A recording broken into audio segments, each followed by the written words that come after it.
Hey everybody, how you doing? It's Melissa Amos here and I am live for this week's episode of Soul Speak. So just while I am waiting for some of you to come on, and hopefully this will come onto my phone. There it is. We are tonight going to be talking about soul families. So as you're popping on live, if you have any questions or any thoughts or any experiences on soul families, pop them in here. If you have any friends that would like to watch and you want to share, then tag them in or share this into your group or into your friends. Just as I do this on here. Multitasking, one of my many talents. Right, I can see you people are popping on, so if you're here, come say hello, pop your name down, say that you're live, where you're coming from, and let me pop this on. Hopefully that will start to throw things up for you. Yeah, soul families. This is our subject for today. And over the last few weeks, we have been talking about lots of different aspects. We've been talking about the law of attraction.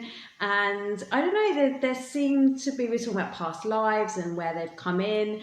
But there was something there, and I get quite a lot of questions about soul groups and what that means. So here we go. Now I'm on here twice, which isn't ideal. Okay, so if you're here live, please give me a shout because I can't see any comments, and then I just feel like I'm talking to myself. Okay, I can see a few of you coming on.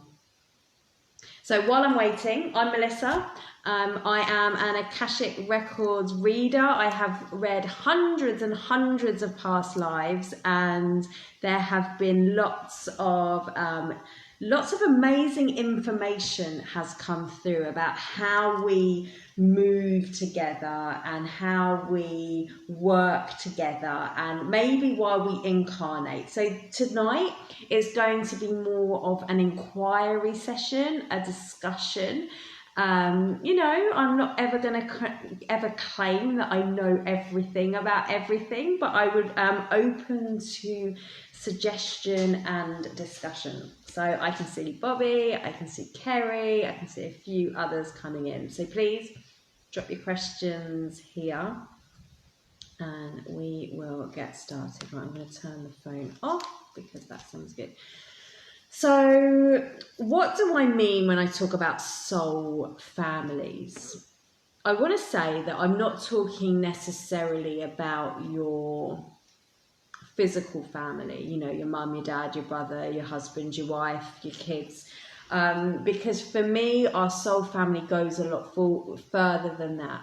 And I think that, yes, we can certainly incarnate together. I think that often we find that our siblings or our parents or our spouses have come together, where we have incarnated together.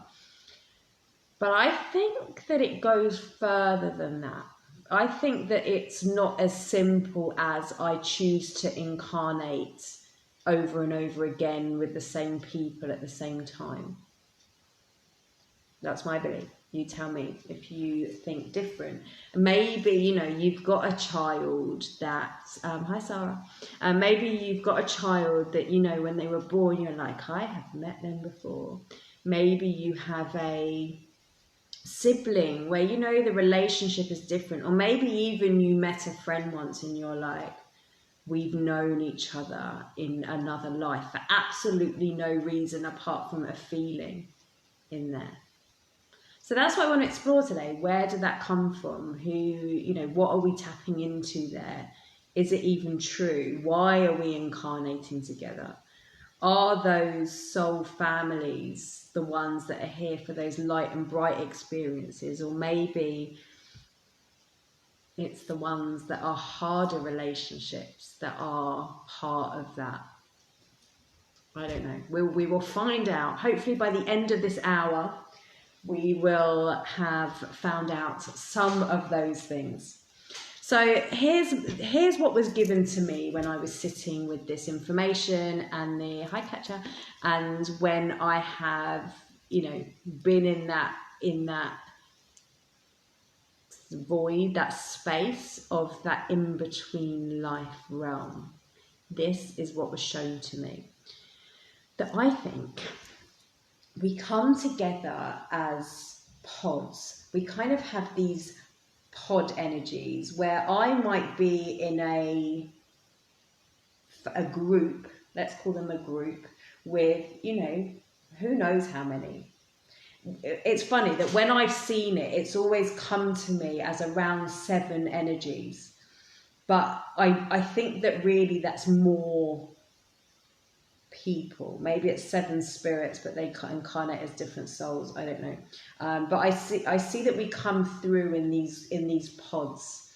And what's interesting about these pods is that each of us in there are here to grow, are here to discover maybe a certain aspect in life, are here to raise a certain vibration. And in weeks before, we've spoken about colours.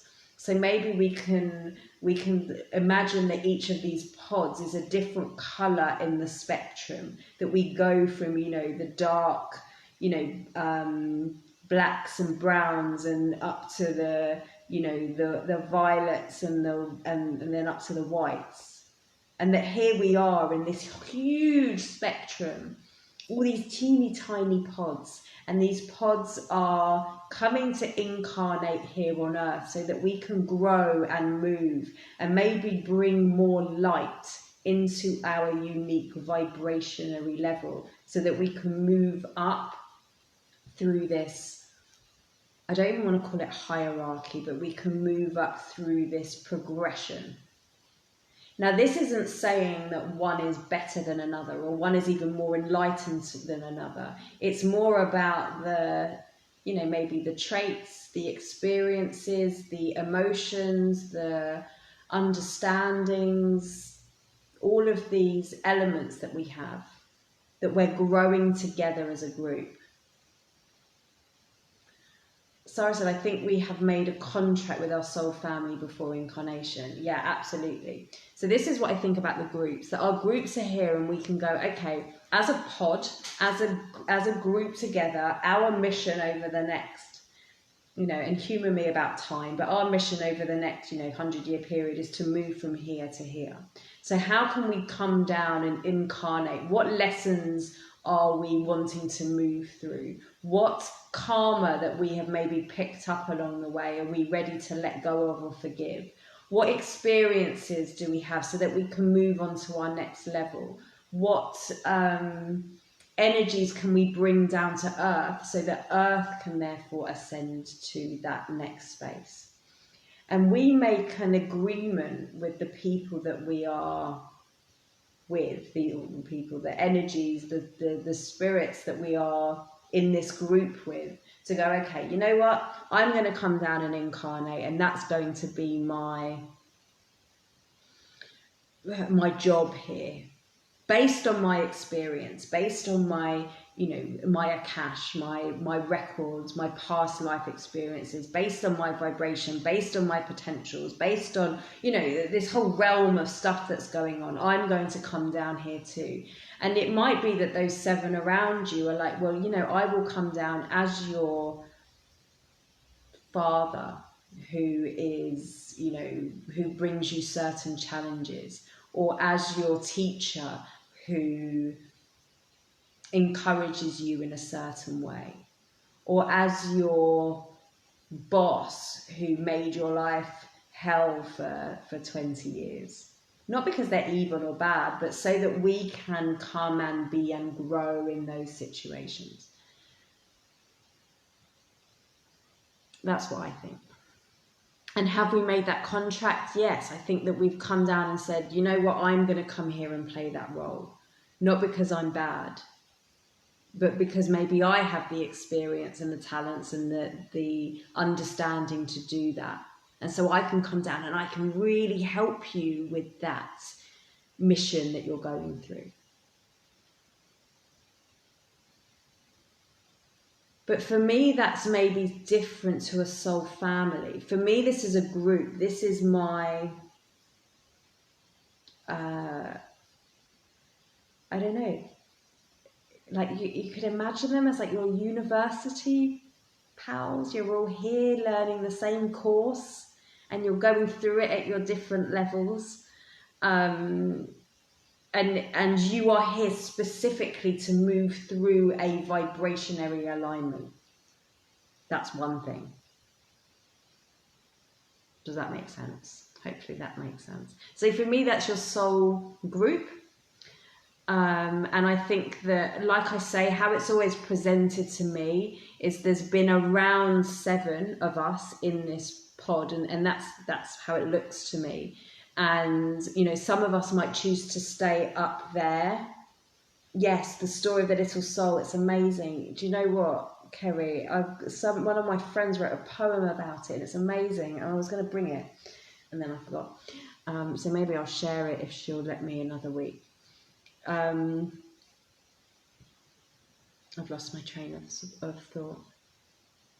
But yeah, I think that we are coming down in these groups so that we can ascend, so that we can come closer in. And if we look at it on this color spectrum, this vibrationary spectrum, that we need to move through all of the different vibrationary colors, because that's all color is. We need to move up and move through, and that we come down here, or we as a group go, okay, we're safety in numbers, we can do this together, and I can help you with this and you can help me with that. But some of us will choose to stay up there and be our guidance team from there, because what's so special about these guides up here is that they are on our level. They understand where we're coming from. We can come down and be and they can connect with us and learn from our vibration, so that maybe we don't all have to go through it, and they can remind us of the higher viewpoint that we have there, or they can remind us of the reason why we chose to come down to maybe experience certain things. Maybe in our sleep, maybe they come to us in our sleep and say, you know, it's okay, we're here, we're supporting you. That's what I think. So the story of the little soul is that it's such a beautiful story, and I'm sure I'm not going to do it justice, but it's about this little soul who's up there in, you know, in heaven or in that realm, wanting to jump down and go, okay, I'm going to find my place here. And before they come down, they say, well, what is it that you want to achieve here? What human emotion do you want to embody while you're here? And the little soul thinks about it, and it says, I want to embody like this unconditional love or forgiveness, I think it was that he said. And, you know, this family draw around him, this group draw around him and go, okay, well, I will be here to, you know, to parent you, and I will be here this, and, you know, who will be here to help to support me through this, and who will be my teachers, and who will be my friends. And then it's like, well, who is going to be the one that is going to teach me that lesson, so that I can move into unconditional love? Because how can I move into unconditional love if all I have ever felt was love? It's like, in order to know the hot, you need to know the cold. So who's going to come down here and be the cold, so that you can experience the pleasantness that is the warmth? And the one that steps forward and goes, me, I'll do it, I'll do that, and I will be the nasty, you know, betrayer or whatever. I'm going to be the one that puts you through a hard time. But your job here is to remember that I'm doing this as the light, not as the evil. And that one that's come to teach you that lesson, not to punish you, not to make you, sad or bad or anything else, but to help you find that grace and compassion. That's the one that's really stepping out most for you. Maybe that's something to think about. When somebody comes and push your buttons, when somebody calls you out about something, when somebody, makes your life hard. Maybe part of that is not to drop your boundaries and take their crap, I'm not suggesting that for a minute, but to go, okay, where's the light in that? How can I move through that and recognize that they are still a light just like me? Tom has said, I don't know if this relates, but a soul group or groups, how people have come down, experienced, and all left at the same time, e.g. during World War II, the AIDS epidemic, where these people have grown and then all left at the same time. I do wonder that. And, I do wonder if when people, look, okay, I believe that we choose when we're going to pass in some way. I think that we have I don't know, an agreement or an understanding, or there's a level of us somewhere that is, it's not just down to chance. I think there's something there, and yeah, maybe that's right. That when we have achieved our mission, when we have experience that maybe when we have sacrificed our humanity, knowing that we are eternal beings and that we're going to come back, and we can always keep coming back and reincarnate, we go, okay, we're going to move. Because how much did something like World War II, the AIDS epidemic, these things that you're talking about, what did they bring out in humanity? Compassion, right? Coming together. We all saw what happened last year here. We came together. Unity came back. This sense of we can do this together. Do I think that we need to go through trauma in order to get there? No.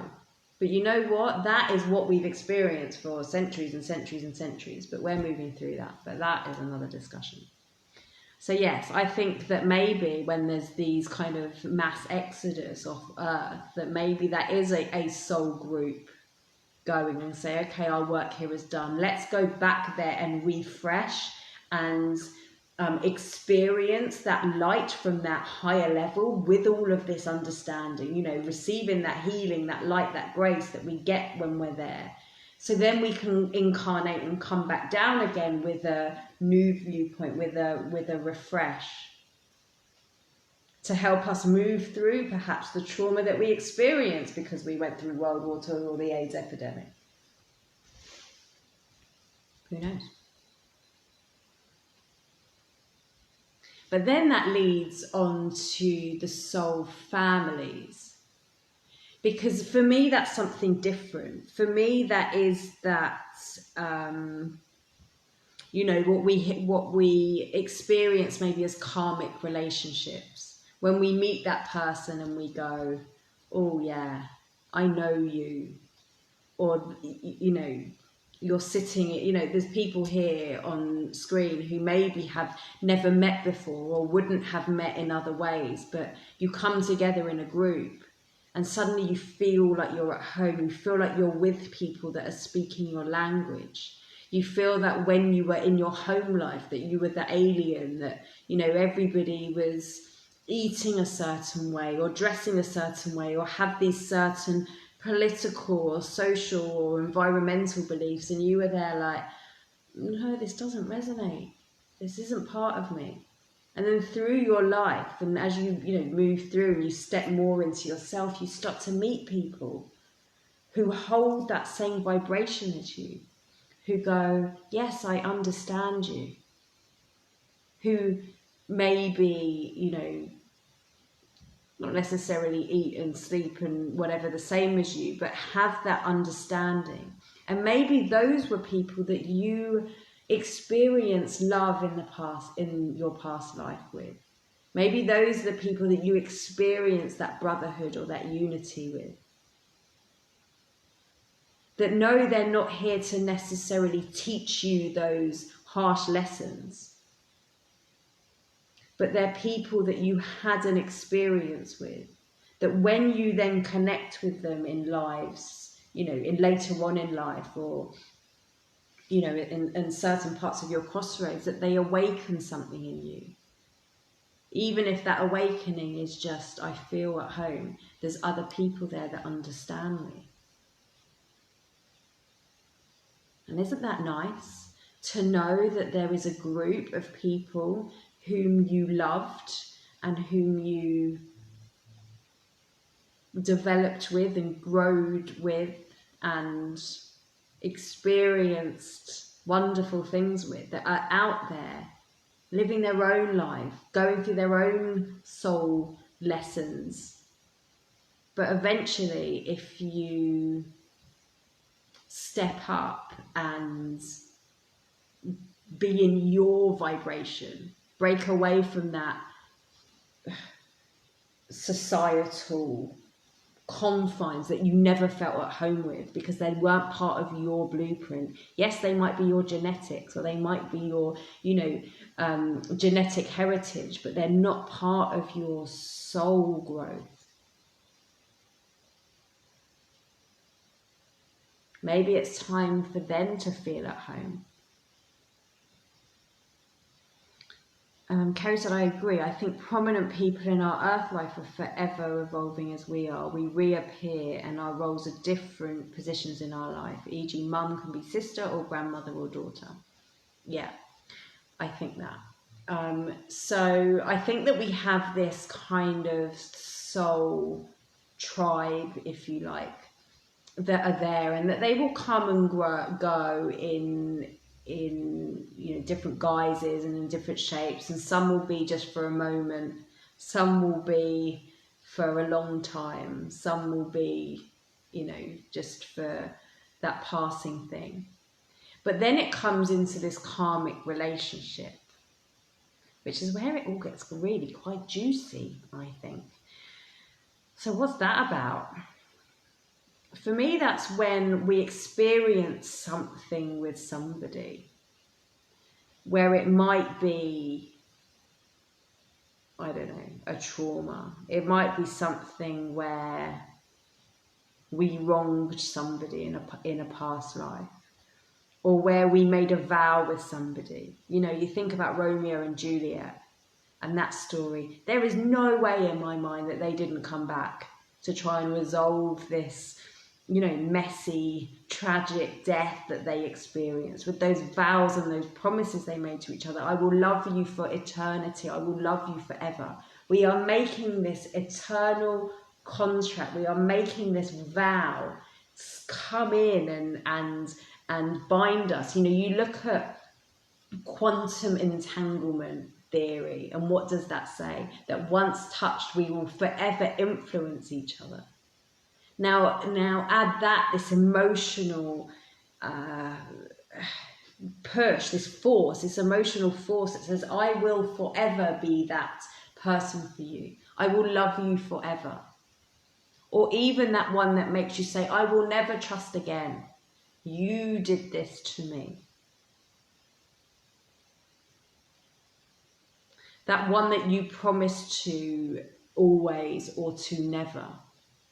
Maybe then you come back into this existence, not to let karma come and bite you in the bum, not to say, oh, well, you did this to me, so now, well, you left me in that life and I promised I would love you forever. Now I'm going to leave you in this life to create that karmic balance. I don't think so. I think you go up there and you're like, well, how did we behave? That was all a little bit nuts, wasn't it? Let's come back and let's see if despite this, despite our personality, differences that we might be, or despite our upbringing differences that we might have, let's come down here and let's see if we can resolve it. But this time, rather than being lovers, this time we're going to be best friends, or this time we're going to be siblings, or this time I'm going to be the man and you're going to be the woman, and let's see if that changes everything. So I think we come down in all of these different shapes and sizes and guises and different sides of different coins. But we'll often come back in with the same people because we have this entanglement, because we have this bond, because we have this familiarity with them. And because on some level, even though we don't remember this, on some level, we know you and we know the struggles that we've had together. And who better understands it? And doesn't it also make sense if you're thinking about things in terms of karma or Akash, or, you know, that if I've experienced one side of the coin and you've experienced the other, and actually what I want to do is come and bring balance and peace back into that, who better than to bring that balance and peace back than me and you coming back together? Because if I've experienced black and you've experienced white and we're coming back here to experience grey, surely it makes sense that, you know, we're gonna work together again. I don't know. What do we think?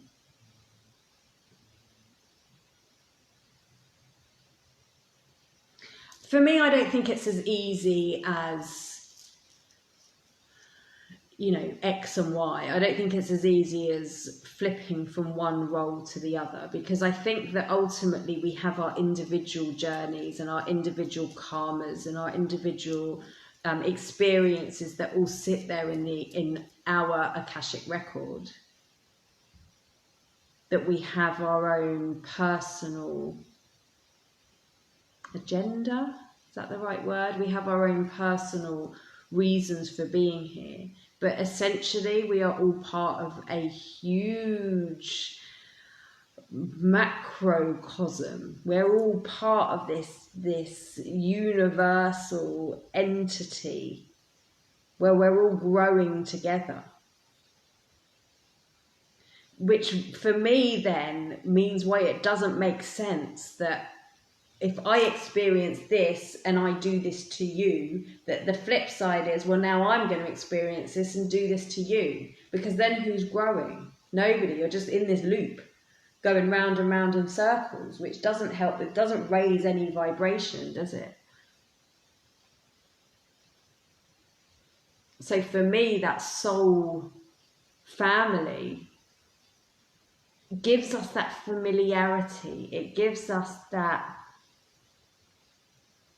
foundation of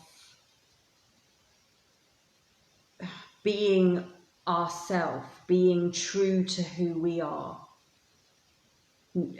Okay, it brings us opportunity to know ourselves deeper and more. Because if we are with somebody that knew us in that lifetime, as we were the sailor, the spy, the, you know, whatever that film was called, right? As we were all of these different aspects of us, if we are coming back in the same family, there'll be something, there'll be some trigger, some recognition, some remembrance that will allow us not to keep repeating the same old problems, because what would be the point of that? But to help us move and grow through it.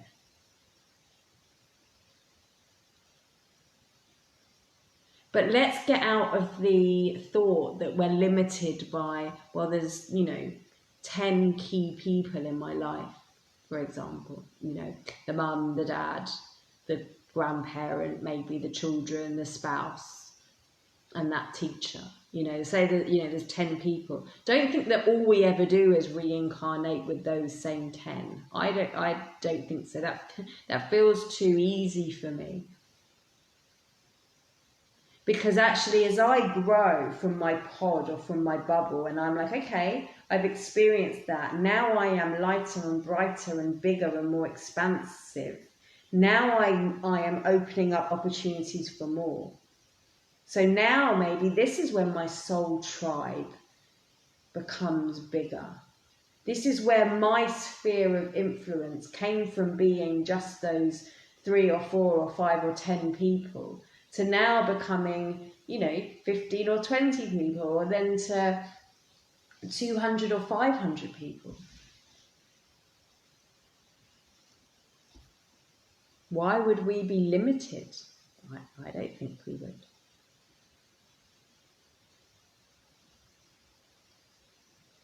And maybe sometimes somebody comes in from another soul group or another soul family and goes, here we go, here's a point of view you never would have thought before. Here's my experience from living in these lives over here. Let's come together and let's merge. Two opposite ends of, not even opposite ends from the same thing, two very different vibrations. Maybe they come together because that helps them grow. That helps, maybe from an energetic level, that helps us evolve. Bringing that quantum entanglement back.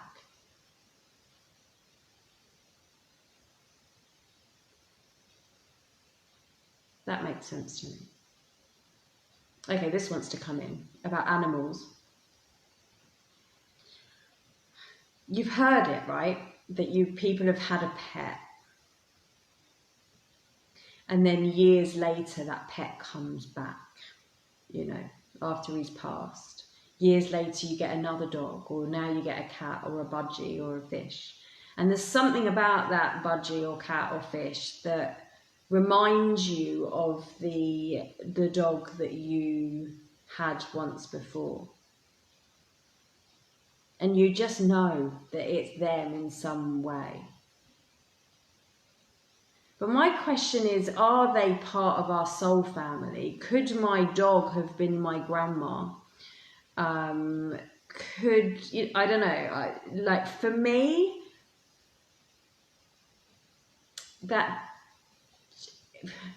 it's not about a hierarchy. I don't think a mouse comes back to be a cat, to be a, dolphin, to be a human. I don't think it works like that.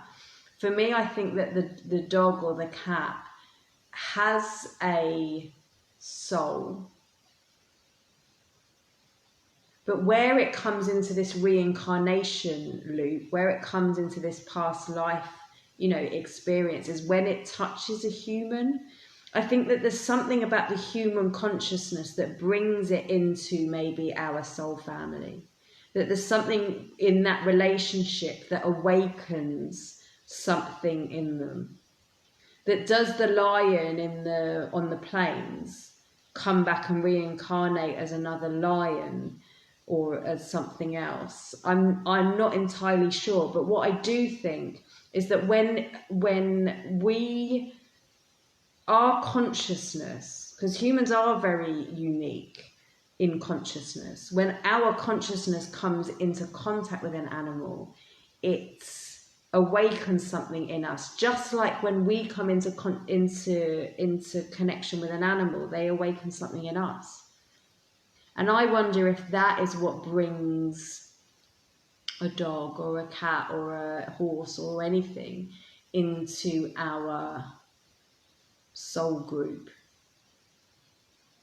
And I wonder if that's the same with crystals. I might start losing people now, but we hear of people who hold a crystal, who have had that master crystal for 25 years, and what's happening there is we're sharing a consciousness.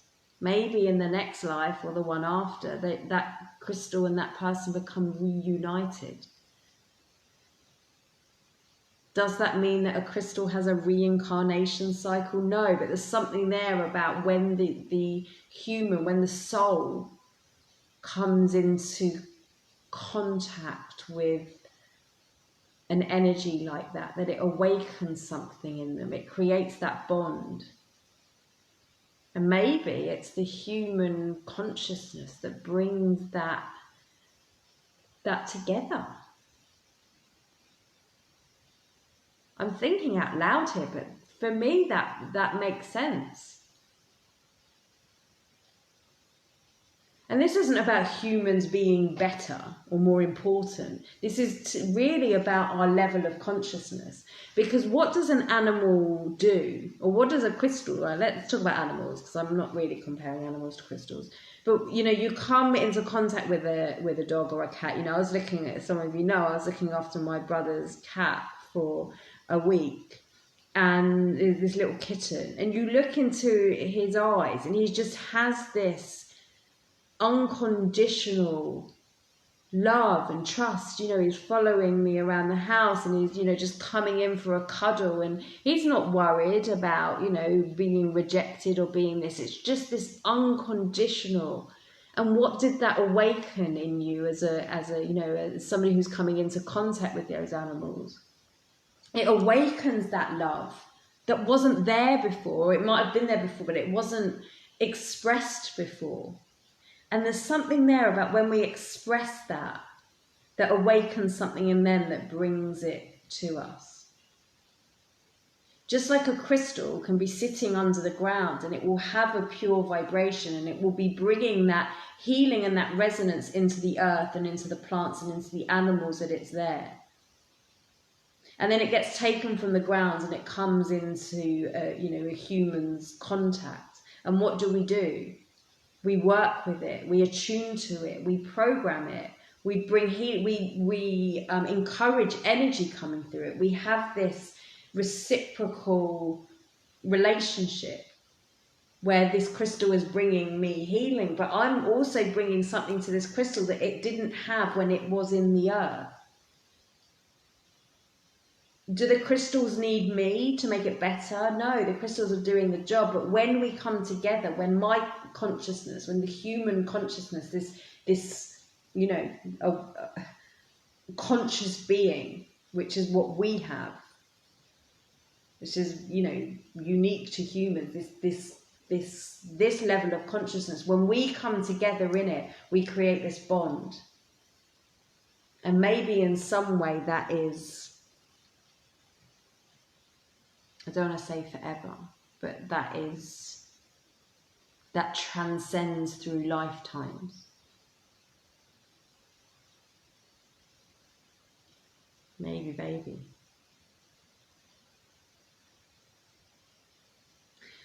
But what does that all mean? Because it's all very well. We have these experiences. Okay, well, if I've had a high energy relationship with somebody, with somebody, does that mean that I am forever destined to repeat this over and over and over again? You know, I wonder this. I wonder if in the past, yeah, that was true. We were in this karmic loop. We were in this cycle of, I'm going to come back and we're going to keep on repeating until we do one better. And then we'll keep doing one better. But it's, you know, it's kind of quite, that feels quite heavy to me. That feels quite disempowering. Well, I've just come, because it can't just be that I've created here this miracle of life, right? Just to rebalance somebody else's lesson. I don't know. I don't think I can justify all of, you know, everything that it takes to become a human, and all of that stuff that we can find in our Akashic realm just for that one thing. But I tell you what, I wonder if we have, you know, I said we've got these 7 in a group, and that these groups seem to be, as we progress, we're getting bigger. We've got more expanse, we've got more capacity to connecting with more people.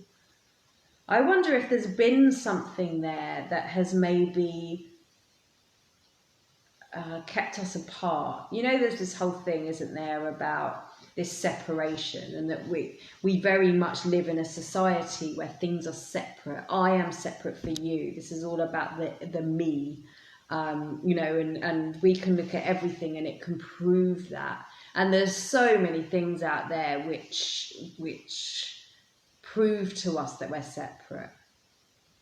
You know, whether that's our religious beliefs, whether that's our sexuality, whether that's our political beliefs, or the country that we live in, or the colour of our skin, or, you know, it gets rammed into us, well, you are different to me, and let's keep you separate. Maybe there's something happening now that's a call back to unity. And what's that? A call back to our soul families, the ones who maybe have experienced things that are different to me and my experience. Maybe we're breaking out of this karmic loop that's going over again, and I'm just going to incarnate with the same old people and learn the same old lessons. Maybe now it's like, oh, okay, look at this over here, look at this over here, and how is that? How am I the same as you? And as we come into that consciousness and come into that realization that there's more than just my narrow view of the world, but we start to call in our soul families. You know, this last year we have been separated and we've been shut down, but what's happened? I can see that we've got people here from different parts, you know, it's not just my local. There's people here watching here from different parts of the world. And what's happening? This is our soul team, our soul tribe, the people that have experienced things that are on some vibrationary level, not just experience level, but on a vibrationary level are coherent with us. That as we come together, we are all lifting and lifting and lifting and lifting. And maybe what's happening now is that we are awakening further. We're seeing more light in more people. And that in turn is calling in this bigger aspect of our soul family. Because maybe as we then come together, we bring their lessons and we bring their experiences, and whoever is there that is resonating at the height, you know, the lightest level, you know, again, I'm not talking about this in a hierarchy, but in that space that is most vibrant, that those that have struggled and that have been caught in different, you know, traumas and karmic loops, maybe being in that can just help them lift too. Maybe this is what it's all about, us connecting, us going, you know what, I'm going to go to that spiritual group, I'm going to go to that life drawing session, I'm going to go to that Zumba class, I'm going to go to that whatever, that thing that makes me feel good, because maybe in there is somebody in my soul family that as they come into my life, they're here to help me solve a problem, or I'm here to help them solve a problem that I couldn't see at my level of perception, of my Akash, of my past life experience, of my soul family's experience. Maybe I need somebody from that extended family. It's not just my parents and, you know, and my siblings, it's also my cousins and cousins removed and ancestral lines and all of that stuff. Maybe we all need to come together, and maybe that's what's bringing this raising consciousness. What do we think? I don't know if the comments have stopped here. So please let me know what your thoughts are with that as I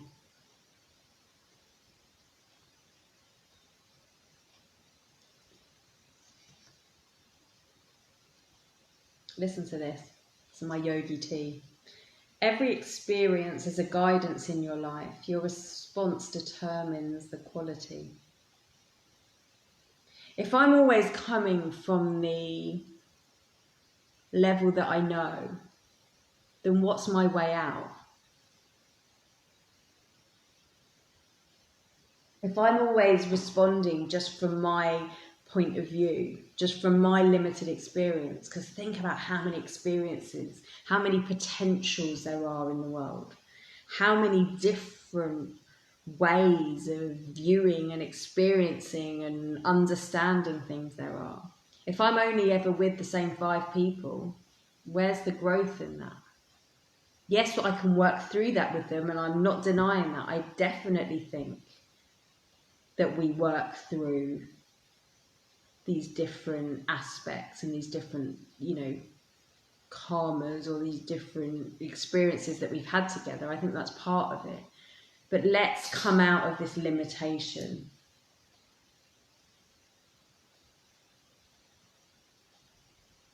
Any questions? If someone who's watching this live could just pop something, anything, even if it's just an emoji in the comments, just so I can make sure that the comments are working, because I can't see anything.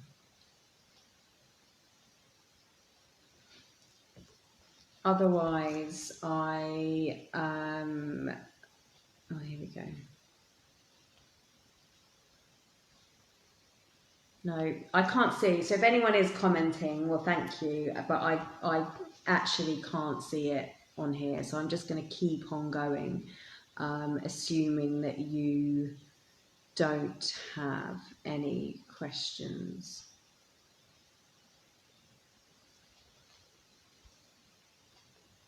Okay. Where do we go from here? I think we've covered a lot in this short space of time, in this 45 minutes. Here's what I want to say. Where do we go from here? What about now? What about, fine, we know all this, or we think all this, or we've discussed all this. What happens now? How do we draw this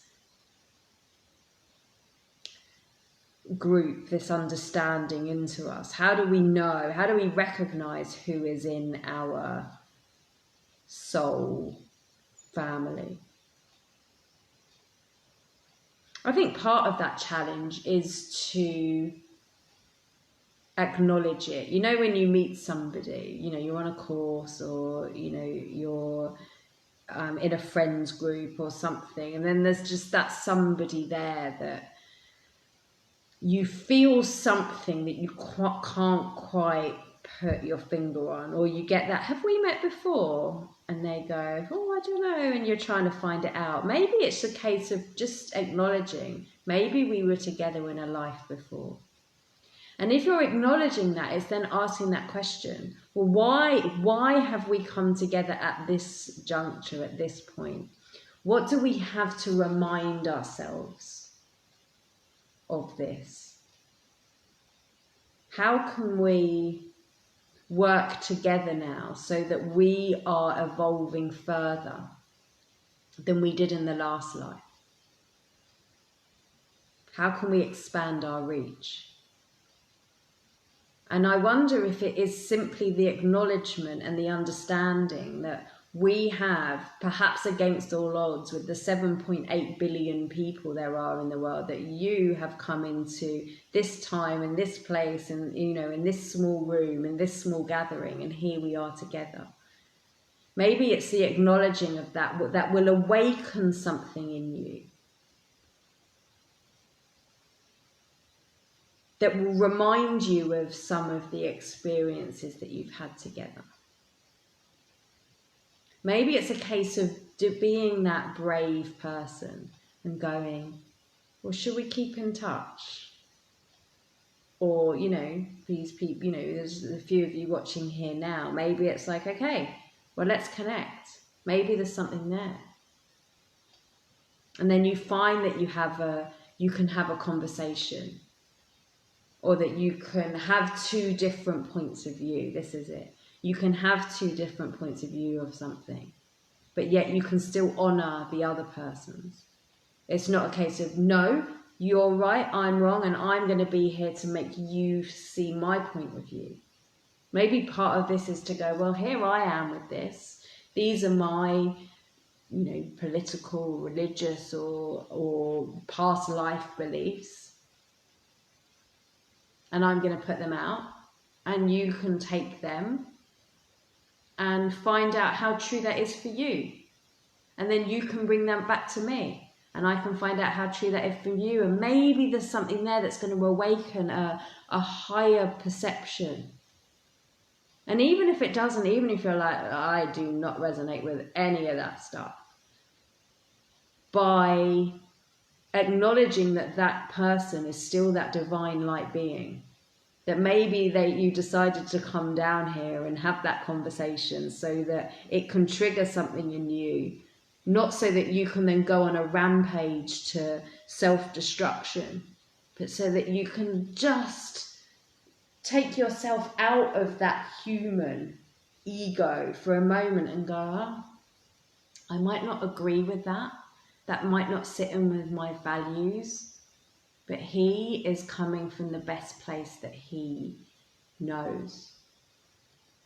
He is still the light. He is still the human. And it does not matter how different he or she is from me. We are all essentially on this journey, trying to find our way back. Not even back. Further. Higher, lighter, brighter. Because that's what we're all doing. And you know what? We're all doing it together. Yes, we are having our individual journeys. Yes, I have got my issues and you have got yours. And, you know, and as a pairing, we've got these, and, you know, and the heritage, genetic and past life stuff and all this stuff is at play. And here we are showing up with our own viewpoint, with our own thing. And the minute that we claim, oh, well, I know it all, was the day that we stop growing.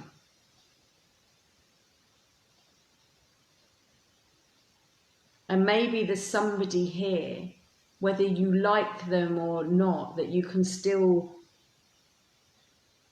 love as part of our soul tribe.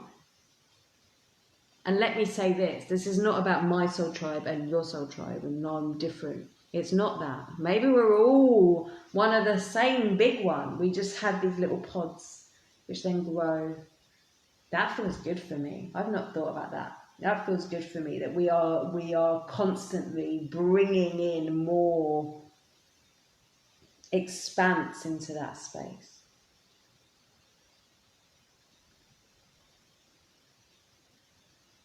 And I'm going to leave you with this, that we, and some of you may be aware of this, that our energy centers are changing, that we are growing, and that they say now, where we came from this 7 chakra system, that now these other chakras are awakening. One of which is our navel. And they say that our navel, so this isn't your sacral, this is where your belly button is, which does what connects us to our mothers, right? But this energy center is awakening, not in 1 or 2 or 3 people, but throughout the globe, throughout the universe. And why is that? Maybe it's so that we are calling from another space, not through our voice or not through the telephone, but we're calling from this other space and connecting with other people. And maybe you want to spend a moment now just tuning into that space, just in your belly button, and noticing if it is, how it shows up for you, if it's blocked, if it's tied up, if it's behind a door, or if it's wide open.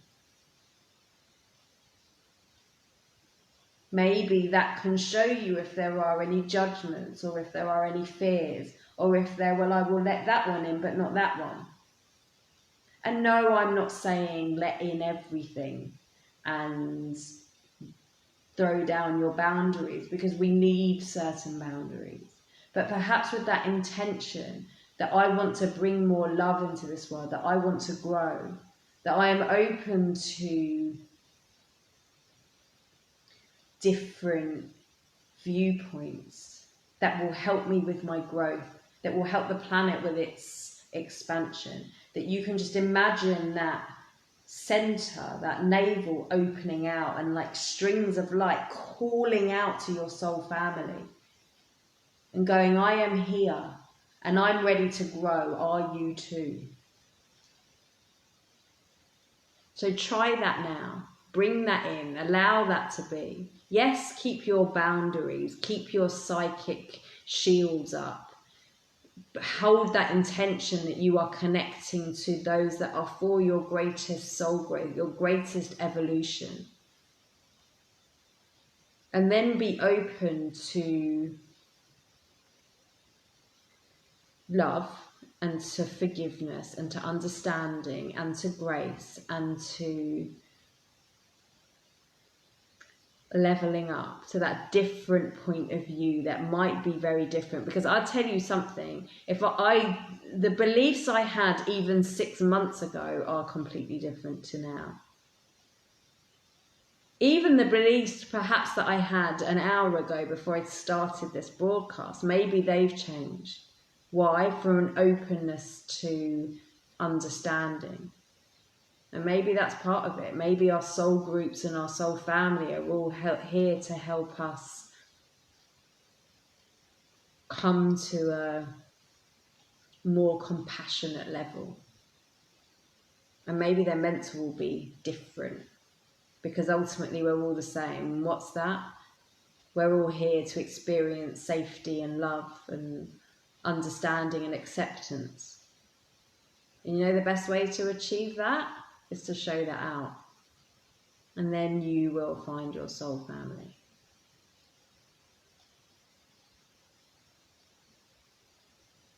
So, yes, this conversation went very differently to how I expected. And it looks to me like my comments aren't working. But I see some of you have stayed around and been in this conversation. So if you have any questions, then please drop them to me afterwards. If you're watching this on the replay, just pop replay in there and I'll come back to it and try to answer any questions or listen to your viewpoint as the case may be. But I will be back here next Monday. Oh, what should we talk about? What shall we talk about?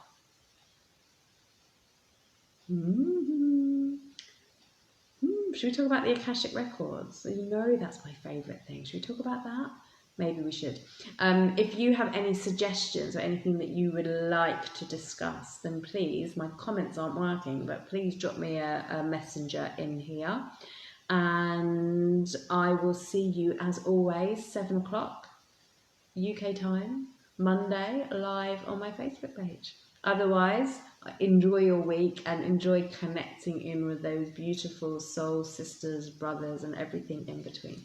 I have been Melissa Amos, and you have been a pleasure. Bye.